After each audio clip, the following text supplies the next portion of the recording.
qué opinas acerca de ese cuerpo de bailarín que se va a presentar en un escenario y que toda su vida lo va a utilizar como ese instrumento para vivir? Todo lo que hace requiere de fuerza, velocidad, resistencia, fuerza explosiva.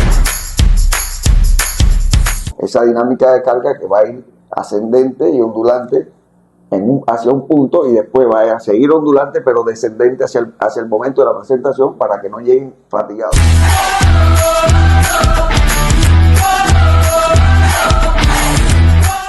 Bienvenidos a Puente de Voces, nuestro nuevo podcast. Hoy la conversación es con Adel Rodríguez. Adel, cuéntanos, ¿quién es Adel Rodríguez? Bueno, en primer lugar, darte las gracias por invitarme a esta interesante charla o podcast, ¿no?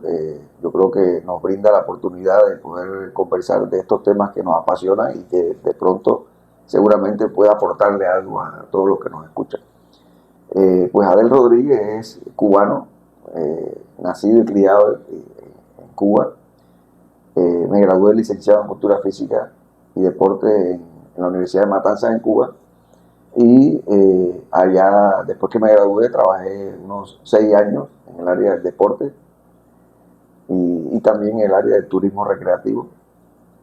Después llegué a Barranquilla y continué afortunadamente trabajando en el área del deporte. Empecé a trabajar en el área de fitness, ya hace 21 años que estoy en Barranquilla. Llevo muchos años también trabajando como docente universitario, impartiendo las asignaturas que tienen que ver con la planificación, la periodización del entrenamiento, aplicada al deporte, al fitness, a la salud. Y bueno, también he tenido la oportunidad de entrenar muchos deportistas de alto rendimiento, de selecciones Colombia y demás, de varios deportes, con muy buenos resultados.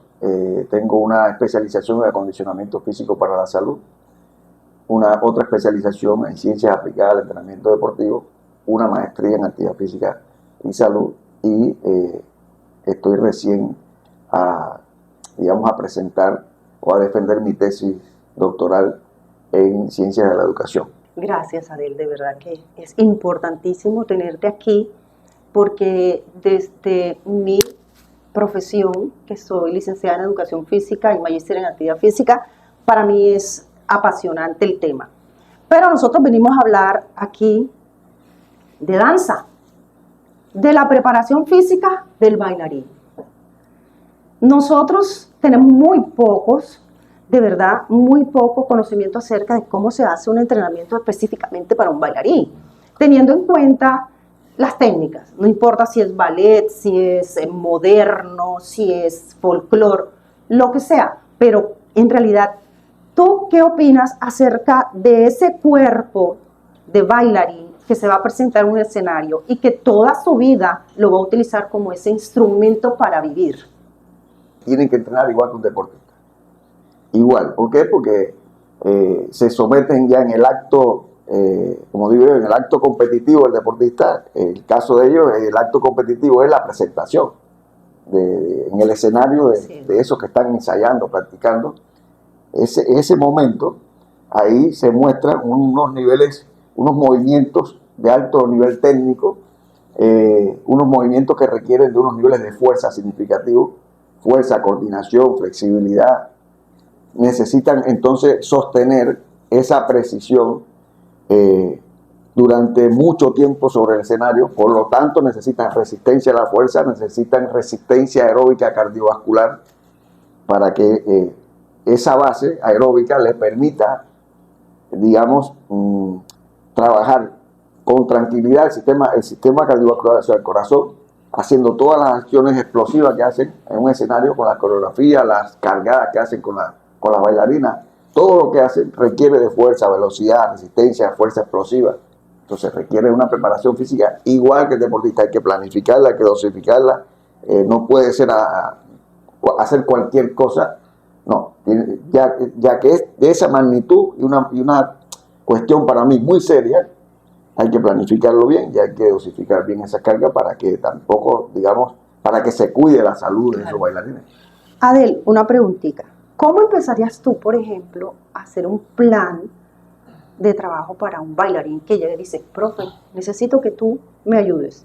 Entréname porque yo necesito saltar bien el escenario, necesito cargar, necesito ser flexible, necesito tener esa resistencia y con la emoción, tú sabes que uno o se pierde todo, ¿no?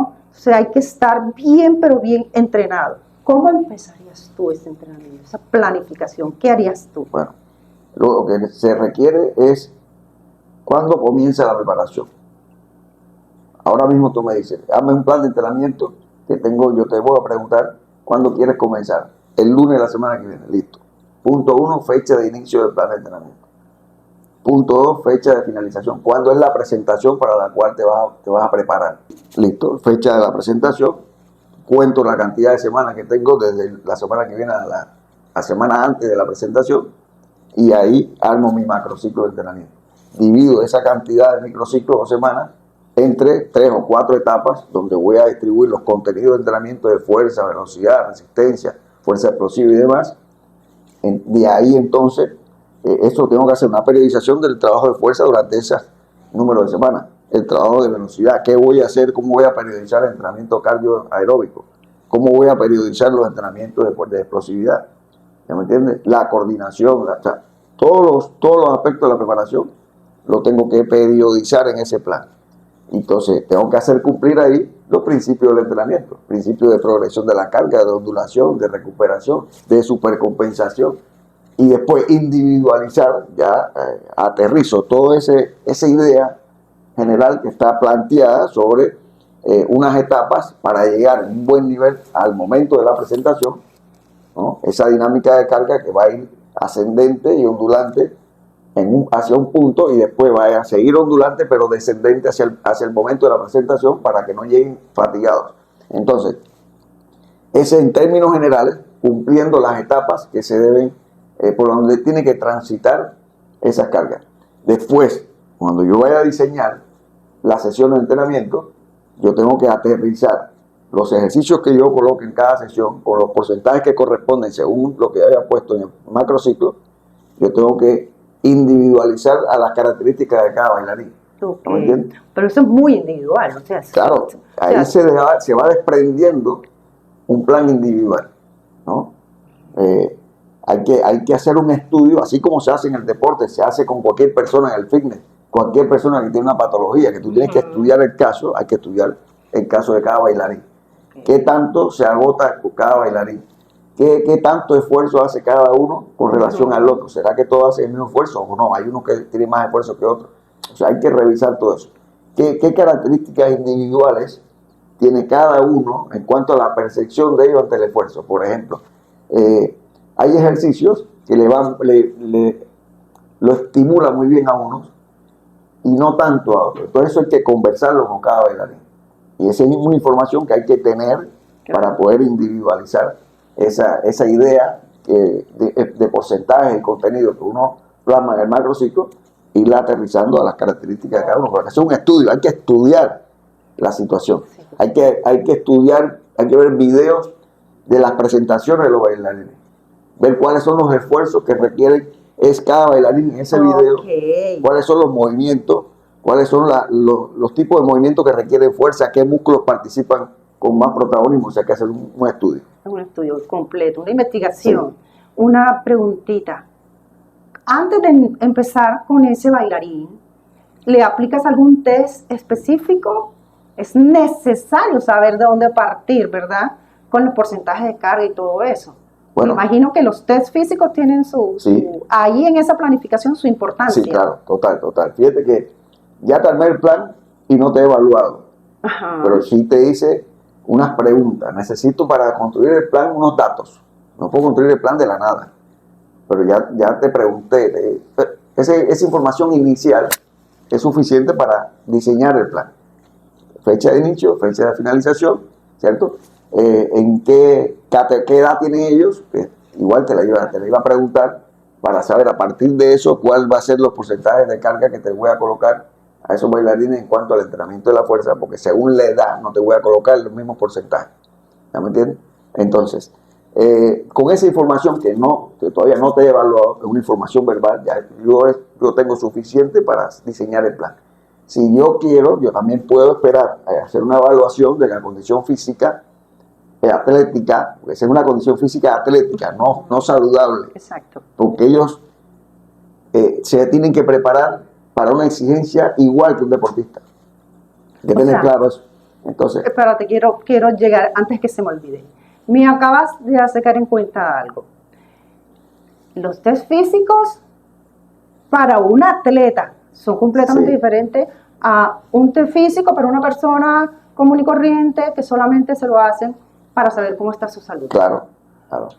¿En cuál es la diferencia? La diferencia es, por ejemplo, que el atleta en el acto competitivo, como el de bailarín, en su acto competitivo, que es la presentación final ya en el espectáculo, digamos, requiere velocidad, requiere fuerza, resistencia a la fuerza explosiva, requiere de equilibrio, coordinación, flexibilidad, niveles altos, nivel alto de resistencia aeróbica cardiovascular para que pueda soportar y recuperarse rápido entre una acción y la otra durante toda la presentación y durante varias presentaciones que a veces tiene que hacer en la misma noche, en el mismo momento, claro, el mismo día. Entonces, el nivel de recuperación de todo eso se lo da los niveles de resistencia aeróbica cardiovascular que haya logrado en el proceso de entrenamiento y de resistencia anaeróbica también.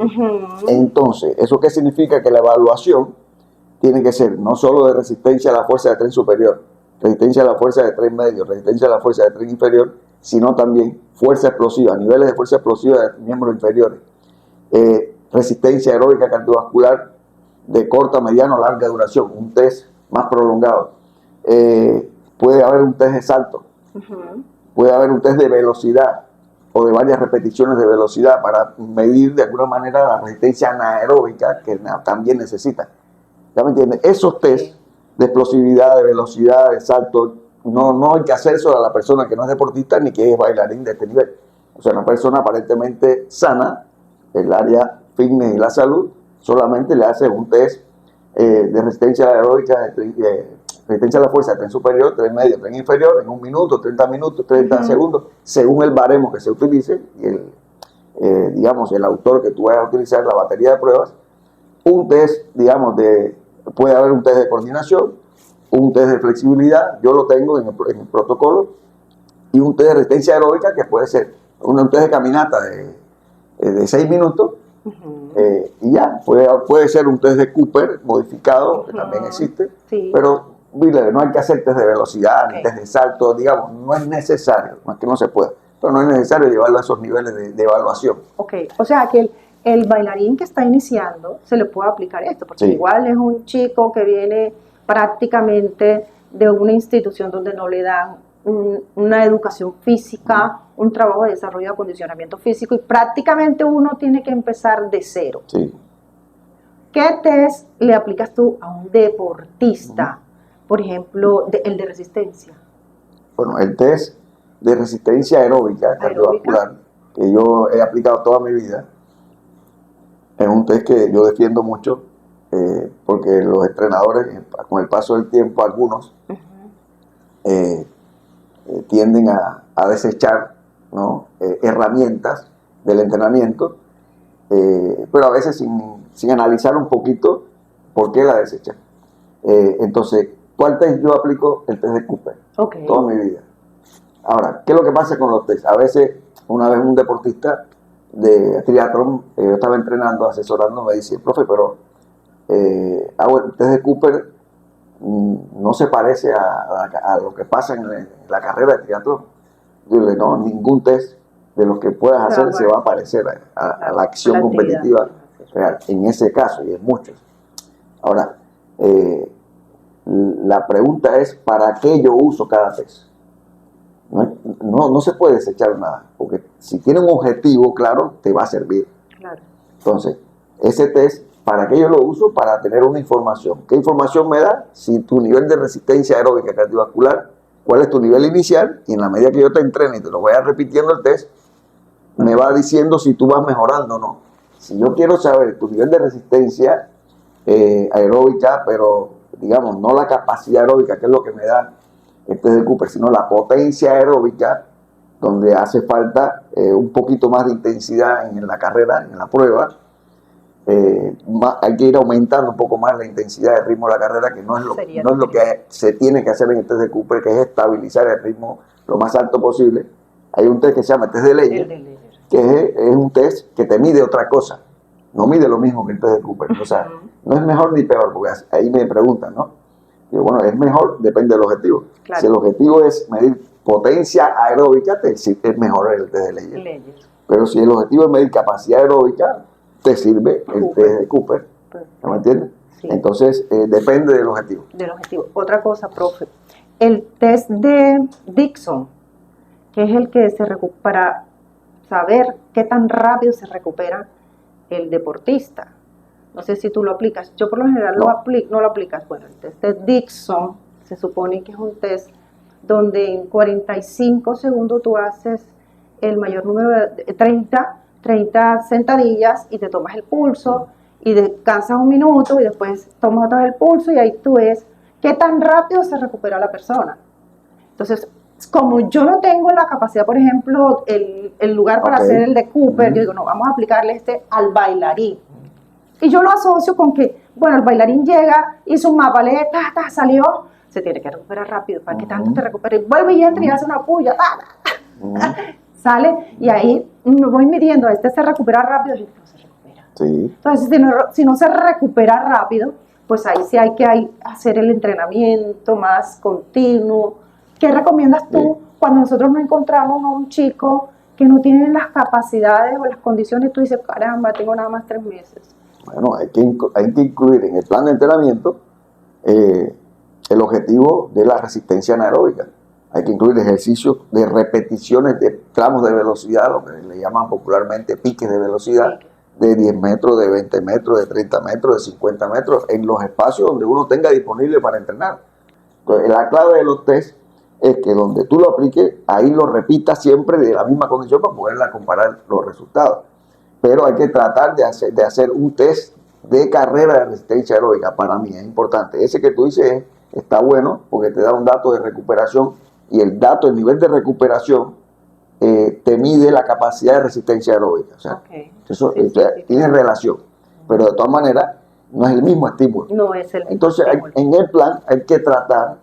Los test para mí no hay que hacer muchos test. No. Organizar una batería de pruebas que me dé una información integral. Es lo que yo hago. Siempre hago eso. Viste que te menciono tren superior, tren medio, tren inferior, claro. Un test de velocidad, un test de salto, un test de cardio. O sea, uno de cada uno. Uno de coordinación de pronto, uno de flexibilidad. Uno de cada uno, que es bastantico. Entonces, eso me da a mí una información integral de su nivel de condición física. Después, en el plan, como te decía, hay que incluir en el contenido, en la gama de ejercicios, en el diseño de las sesiones, en cada etapa hay que poner ejercicios de velocidad, de resistencia a la velocidad, resistencia aeróbica, carrera continua, carrera interválica, aeróbica pero interválica. O sea, todos los tipos de estímulos, pero en progresión, no es todo del mismo día. Hay que irlo ubicando en la medida que avanza el plan, según la etapa. ¿Me entiendes? Sí. Y eso lo nutre de todas las capacidades que necesitan. Así es. Profe, una cosita, bueno, uno observa al estudiante y dice, bueno, este chico ya superó este trabajo, ya vamos a aumentarle la carga. En la medida que uno vaya también observando al chico que va superando la carga, uno le va aumentando la carga. Una preguntita. ¿Qué le recomiendas tú a un estudiante que salió intérprete y él salió con una base de la universidad, pero él quiere llevar su entrenamiento? ¿Qué le recomiendas que haga para que no mantener, más bien ir desarrollando más esas capacidades? Porque le toca saltar y no me dice, profe, ¿sabes qué? No estoy saltando y necesito aumentar, ¿qué hago? Bueno. Pero bueno, uno llega un momento y tú dices, ¿sabes qué? Hasta aquí es mi conocimiento, no sé, tengo que evaluarte y hacer otras cosas. Sí. ¿Tú qué le recomiendas a ese chico que se haga ese trabajo él mismo, que haga su plancito? ¿Qué debe hacer? Bueno, esa pregunta es buena también porque hay que contarle a todos que los deportistas, por ejemplo, no se interesan tanto por ver qué tanta variedad de cosas. No, el deportista normalmente se concentra en el resultado. Entonces, va identificando ejercicios que nota que que lo asimila bien, que los hace sentirse bien. Después hay variedad, pero no cambia tanto las cosas, los ejercicios, los sistemas, no. Lo que le va dando resultados lo va cuidando, lo va repitiendo y lo va potencializando, pero con calmita. Entonces, eso es lo que tiene que hacer ese estudiante. Okay. Tener claro el objetivo, que su objetivo es de alto nivel, de alto rendimiento. Su objetivo no es fitness, no es ir a hacer entrenamientos variados para que es chévere, que es divertido, no.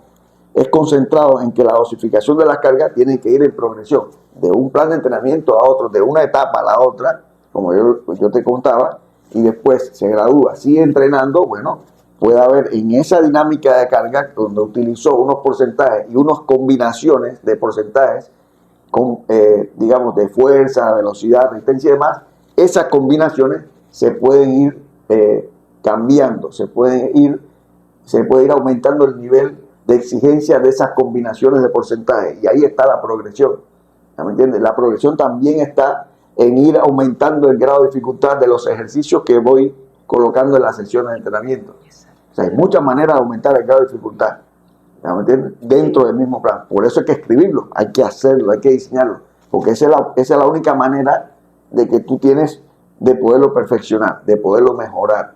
Si no está escrito, no hay manera que tú puedas apuntarle al detalle, porque no lo puedes grabar todo acá. Claro. ¿Me entiendes? Entonces, ese es el consejo que yo les doy. Después que haga su primer plan, que lo tenga escrito y que lo cumpla a cabalidad y vaya haciendo retroalimentación de lo que va ejecutando en el área de entrenamiento. Y lo que le da dando resultados. Claro, y lo que le va dando resultados, y va identificando cosas y va puliendo, va corrigiendo, y en el siguiente plan ya le saldrá mejor todavía y podrá hacer mejores progresiones. Así, con tranquilidad. Pero no es buscar en internet un video chévere, espectacular, que no dice nada, no tiene nada que ver con la dinámica que estamos hablando. ¿Sí? Sí. Que un video sí te sirve. Tú buscas en internet gama de ejercicios, está bien cuando tú los puedes usar en función de tus objetivos que ya los tienes claramente planteados en tu proceso de planificación. O sea, no está mal buscar en internet, no, al contrario. Es un recurso que hay que aprovecharlo, yo lo uso. Claro. Pero lo uso consciente de dónde lo voy a usar y cómo. No es copia y pega a lo que salga, no. Exacto. Entonces eso es lo que para mí es importante aconsejarle a esos chicos. Ahora, no todo, tú puedes ver en internet, puedes ver en cualquier parte, en un libro, todo, pero ¿cómo lo adapto a este estudiante? Claro. ¿Cómo lo llevo para que mejore? Claro. No lo voy a hacer igual porque no es el mismo cuerpo, no es lo mismo. Una cosita te voy a preguntar a él. Nosotros, bueno, se trabaja la parte de acondicionamiento físico, la base, todo lo que es la base, bien fuerte. ¿En qué momento entraríamos a trabajar esos ejercicios de transferencia? Sí, ese ejercicio que yo miro al bailarín de ballet y yo digo, wow, este chico necesita equilibrio, por decirte algo, o necesita fuerza, porque no está saltando. ¿Qué es? O sea, ese ejercicio de transferencia que voy a buscar para potenciar ese salto, ¿en qué momento puedo aplicarlo? Bueno, digamos en varias formas. En primera instancia, la transferencia yo la aplico siempre, desde la primera semana hasta la última, en cada sesión. ¿Me entiendes? O sea, cada sesión de entrenamiento mía termina en una transferencia. Okay. ¿Ya? Ahora, el volumen de los ejercicios de transferencia depende de en qué etapa yo estoy en el momento. Por ejemplo, estos ejercicios de transferencia, de potencia, de resistencia anaeróbica, velocidad, esos ejercicios yo los trabajo desde el principio, pero con poquito volumen y baja intensidad, bajo volumen y baja intensidad, pero ya lo voy trabajando. Entonces, eso es en la etapa general de mi plan de entrenamiento. En la etapa especial empieza a ser más protagonista esos ejercicios de transferencia, menos protagonista los ejercicios generales de fuerza, de adaptación, de hipertrofia y demás. Okay. Y ahí la transferencia va de una etapa a otra y dentro de la misma sesión. Entonces, de una etapa, la etapa general son ejercicios de fuerza, de adaptación, después ejercicios de hipertrofia, para hipertrofia con los porcentajes correctos para eso.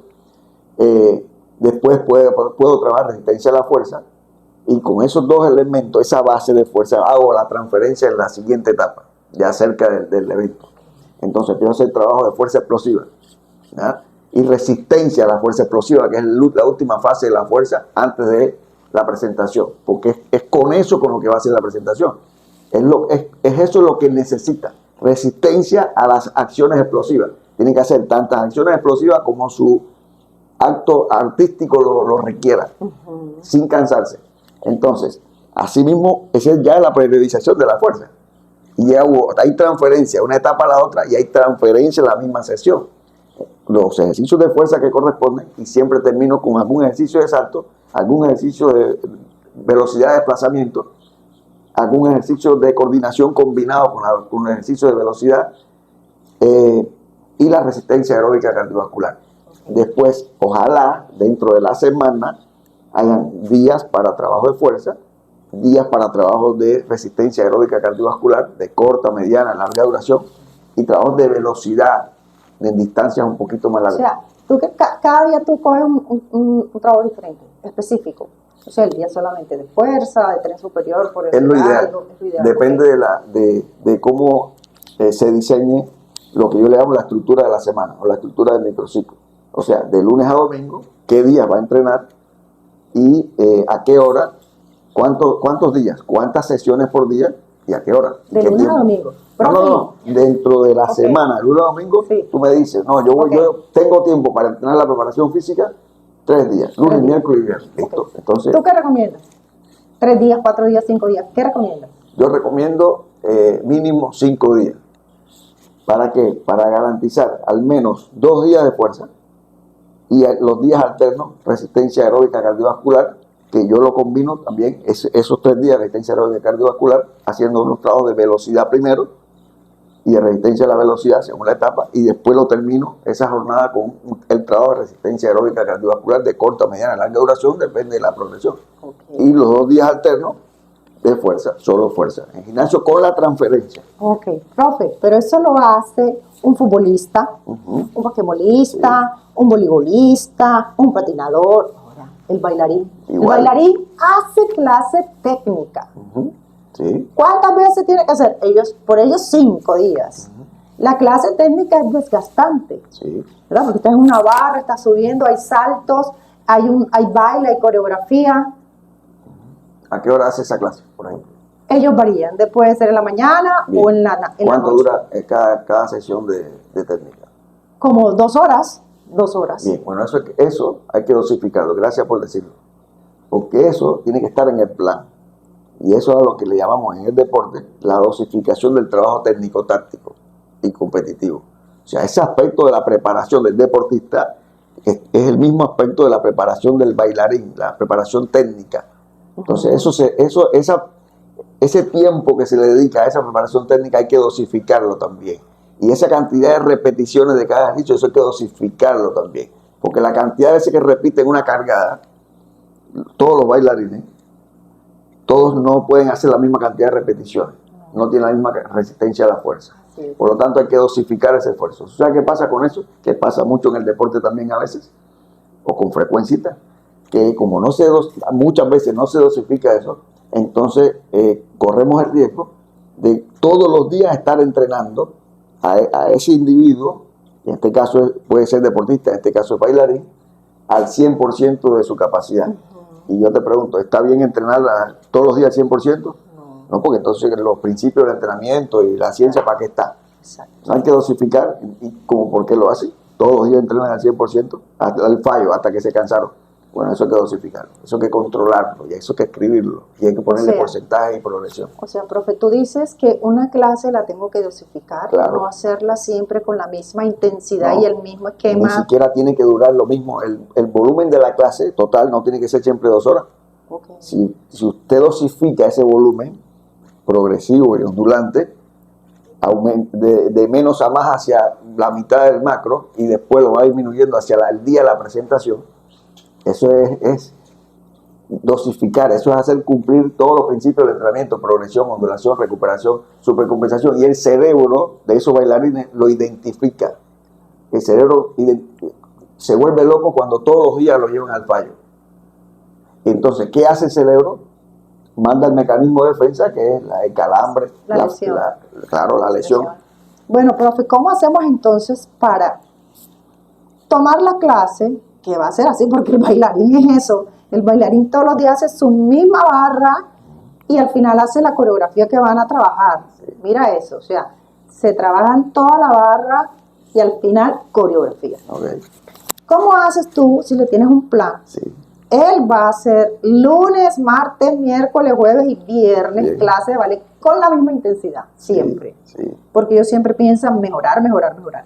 ¿Cómo metes tú ese entrenamiento de 3 días, esa planificación? No, tú le vas a exigir fuerza, velocidad, le vas a exigir resistencia cardiovascular, pero si él viene de un trabajo tan pesado, Bueno, ¿cómo hacemos para...? es que hay que acordar, el bailarín y los profesores de los bailarines, los que los entrenan, los que los preparan, tienen que verlo igual que al deportista. Yo lo veo así, por la explicación que di, el argumento que Claro, di sí, es te simple. entiendo. Pero Entonces es que- lo tienen que ver así.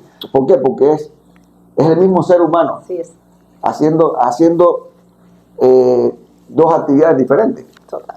O sea, una vez una bailarina me dice que por qué tienen que hacer eso si no son deportistas.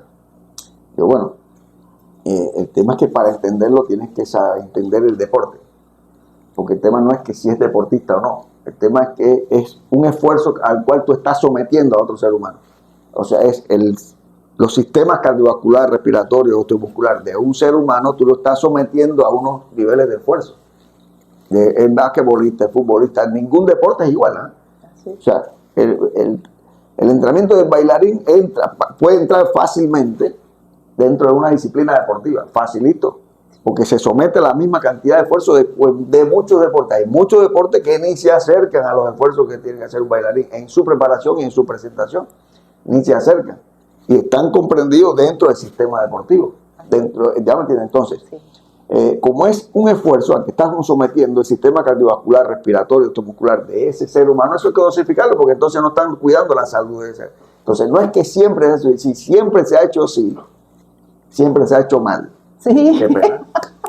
No, tienes toda la razón. Discúlpeme la crudeza, No, que tienes pero la es así, razón. porque Sí, eso es así. el beneficio del bailarín. Así es. Entonces, la reflexión es constructiva, es para que entre los profesores de bailarines, los que entrenan a los bailarines, cambien el chip Sí. y no se pueden encerrar en que no, ellos son, no tienen, no puede ser así.